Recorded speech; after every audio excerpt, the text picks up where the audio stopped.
Bagi Kusufi Esti Ridliani, menjadi jaksa bukan sekadar menjalankan hukum. Baginya, tugas ini adalah perjuangan untuk menegakkan keadilan dan melindungi hak masyarakat. Kini ia dipercaya menjabat sebagai Kepala Seksi Tindak Pidana Umum Kejaksaan Tinggi Papua. Meski terletak di ujung timur Indonesia, Papua ia anggap sebagai tanah istimewa, tempat di mana dedikasi seorang jaksa benar-benar diuji. Papua memiliki keterbatasan geografis. Perpindahan antar wilayah hanya bisa ditempuh melalui jalur udara. Namun bagi Sufi, keterbatasan itu justru menjadi seni dan tantangan yang harus dijalani dengan rasa syukur. Ia memilih untuk menikmati setiap proses, karena yakin selalu ada solusi. Di balik tugasnya, Sufi sering berhadapan dengan persoalan yang melibatkan perempuan dan anak-anak. Ia melihat, masih banyak perempuan yang dianggap golongan kedua, sehingga sulit bersuara. Hal ini menjadi tantangan tersendiri baginya sebagai jaksa yang peduli pada keadilan gender. Salah satu perkara yang meninggalkan jejak mendalam adalah kasus anak perempuan berusia 6 tahun korban kekerasan seksual.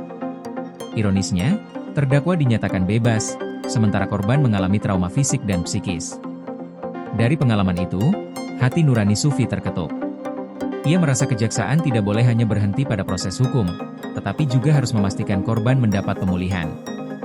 Bersama Kepala Kejati Papua, ia berkoordinasi dengan Dinas Sosial, rumah sakit, dan lembaga bantuan hukum agar korban memperoleh pendampingan. Hingga kini, sudah ada beberapa korban yang berhasil ditangani melalui kerja sama tersebut. Selain penanganan kasus, Sufi juga gencar memberikan edukasi kepada masyarakat mengenai hak anak dan perempuan. Ia menyampaikan pesan kesetaraan secara perlahan, dengan cara yang menghargai budaya lokal. Menurutnya, perempuan dan anak memiliki hak yang sama untuk pendidikan, perlakuan yang adil, serta kesempatan dalam berbagai aspek kehidupan. Upayanya mendapat apresiasi dari banyak pihak. Direktur RSUD Abepura menilai program pendampingan ini membuat korban lebih berani mencari pertolongan, bahkan bisa mengakses layanan kesehatan dan perlindungan hukum tanpa rasa takut.